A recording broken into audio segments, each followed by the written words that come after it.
चलिए अब इसी के साथ आगे बढ़ जाते हैं और जहां नशा तस्करी की भी अगर हम बात करें तो नशा तस्करी जो है वो भी लगातार अपनी पैर पसारते हुए नजर आ रही है जम्मू कश्मीर में। और इसी के साथ एक मामला जो है वो अब जम्मू के बाहू फोर्ट इलाके से भी सामने आया है, जहां पर बाहू फोर्ट के एक इलाके में ही बच्चे जो हैं वो किस तरह से चिट्टा जो है वो यहाँ पर लेने के लिए पहुंचे थे, लेकिन मोहल्ले वालों की यहाँ पर जो है सतर्कता देखी गई और मोहल्ले वालों ने उन बच्चों को पकड़ा और उन्हें खूब उनकी मार पिटाई भी की और उसके बाद पुलिस के हवाले जो है इन बच्चों को कर दिया गया। तस्वीरों में आप देख सकते हैं कि किस तरह से बच्चों को सजा भी दी गई है इन मोहल्ले वालों की तरफ से। और ये भी बताया जा रहा है कि इन बच्चों की अगर बात करें तो 5 इसमें लड़के थे और एक लड़की जो है वो भी इस ग्रुप में शामिल थी, जो कि यहाँ पर नशा तस्करी को जो है अंजाम दिया जा रहा था। नशा खरीदने के लिए जो है वो यहाँ पर आए हुए थे और उसके बाद जैसे ही मोहल्ले वालों को ये भनक लगी है तो उसके बाद मोहल्ले वालों ने यहाँ पर जो है कड़ा संज्ञान लिया और इन बच्चों के साथ जो है इन्हें सजा जो है वो देने की कोशिश की। क्या कुछ ज्यादा जानकारी है, हमारे साथ हमारे संवाददाता मोहिंदरजीत सिंह इस वक्त ज्वाइन किए हुए हैं। तो मोहिंदर, हमें बताइएगा कि जिस तरह से लगातार नशा तस्करी के जो मामले हैं वो भी सामने आ रहे हैं, लेकिन दूसरी ओर जहां पर छोटे छोटे बच्चे जो हैं वो इस दलदल में फंसते हुए भी देखे जा रहे हैं, इस बीच बाहू फोर्ट से जो ये मामला सामने आया है, किस तरह से मोहल्ले वालों को ये भनक लगी है और उसके बाद उन बच्चों को सजा दी गई है? चेतना, आपको बता दूं, लगातार नशा तस्करी के मामले जो है वो सामने आ रहे हैं। हालांकि पुलिस पे कार्रवाई जो है वो कर रही है, मगर वहीं दुर्भाग्यपूर्ण वाकया बाहूफोर्ट थाना अंतर्गत रंगरुआ एरिया है उसमें देखने को मिला, जब कुछ युवक जो थे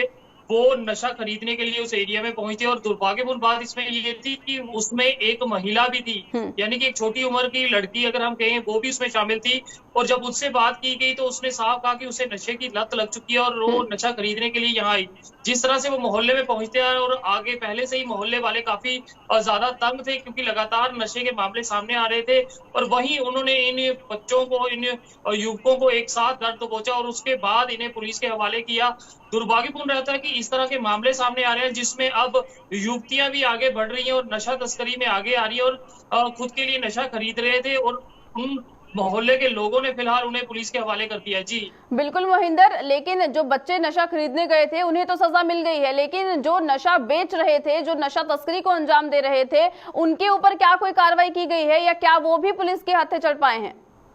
और जी बिल्कुल चेतना, आपको बता दूं कि रोज लोगों में यही था कि ये बच्चे जो नशा खरीदने के लिए वहां पहुंचे थे इन्हें तो पुलिस लेगी, मगर वो जिससे खरीदने आए थे वो अभी तक पुलिस के हत्थे नहीं लगा है। और लोगों की मांग थी कि ऐसे नासूरों को जल्द से जल्द पकड़ा जाए जो समाज में इस तरह की बातें लाते हैं और बच्चों का रुझान जो है वो नशे की ओर बढ़ा रहे हैं। तो कहीं ना कहीं मोहल्ले वालों को भी धन्यवाद करना होगा कि एक बड़ा कदम यहाँ पे माना जाएगा कि अगर आपके एरिया में इस तरह की बात हो रही हो तो आपका भी दायित्व बनता है कि आप इस चीज को रोकें, जिस तरह से मोहल्ले वालों ने किया है। और वहीं अब इन बच्चों को पुलिस के हवाले कर दिया गया, मगर दुर्भाग्यपूर्ण था कि किस तरह से युवती इसमें लगातार कह रही थी कि वो नशे की लत में डूब चुकी है और अगर उसे जीना है तो उसे नशा चाहिए ही होगा। तो प्रशासन को भी चाहिए कुछ ऐसे सेंटर्स का और प्रावधान करे ताकि इन बच्चों को नशा मुक्ति केंद्र में भेजा जा सके और इनका नशा जो है वो छुड़वाया जा सके। जी चलिए मोहिंदर, बहुत शुक्रिया हमें तमाम जानकारी देने के लिए। तो जिस तरह से आपने सुना कि किस तरह से बच्चे जो हैं वो लगातार अब नशे की दलदल में फंसते हुए नजर आ रहे हैं, लेकिन इस बीच